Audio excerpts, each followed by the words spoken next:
The physics of sound wave propagation in air.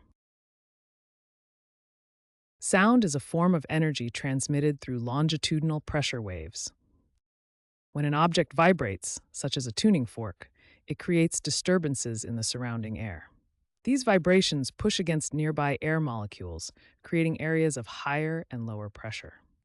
Sound waves are longitudinal pressure waves consisting of compressions and rarefactions.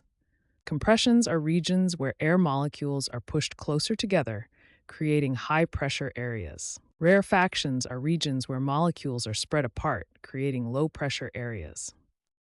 Air molecules don't actually travel with the sound wave. Instead, they oscillate back and forth around their equilibrium positions.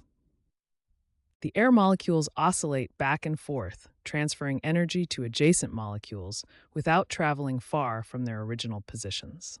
This creates a chain reaction of molecular movement that propagates outward from the source. Sound propagates through air at approximately 343 meters per second at 20 degrees Celsius.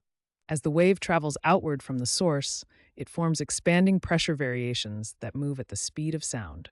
The speed of sound in air varies with temperature, humidity, and pressure.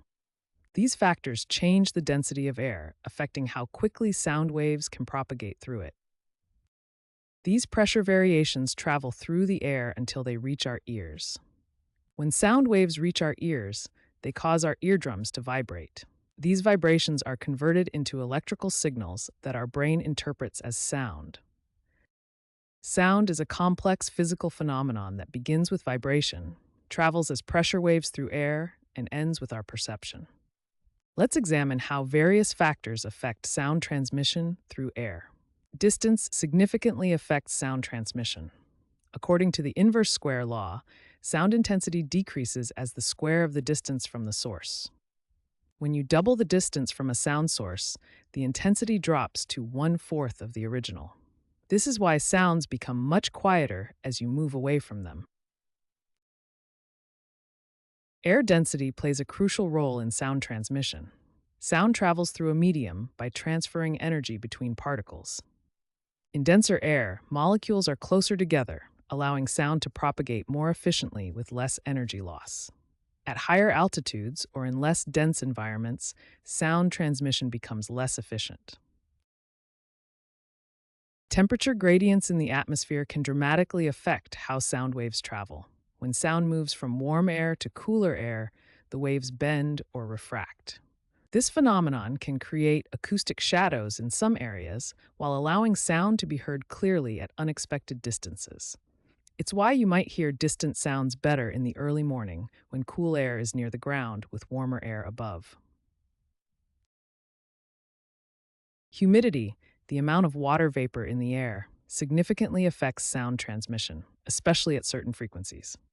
Water molecules in humid air absorb sound energy, particularly at higher frequencies. This is why sounds sometimes seem muffled or less bright on humid days, while low frequencies can actually travel better. Wind direction can significantly enhance or diminish sound transmission. This occurs because wind creates a speed gradient in the air that bends sound waves. When sound travels upwind, waves bend upward away from the ground, creating a shadow zone where sound is difficult to hear. But when traveling downwind, sound waves bend downward toward the ground, allowing them to be heard at greater distances. Obstacles in the path of sound waves can cause three main effects: reflection, diffraction, and absorption. When sound waves hit a solid surface, they reflect, bouncing off at the same angle they hit, creating echoes. When waves encounter edges or openings, they diffract, bending around obstacles. And some materials absorb sound energy, preventing it from being transmitted or reflected. These effects explain everyday acoustic phenomena, like why we can hear around corners, why some rooms have echoes, and why adding soft materials makes a room sound deader.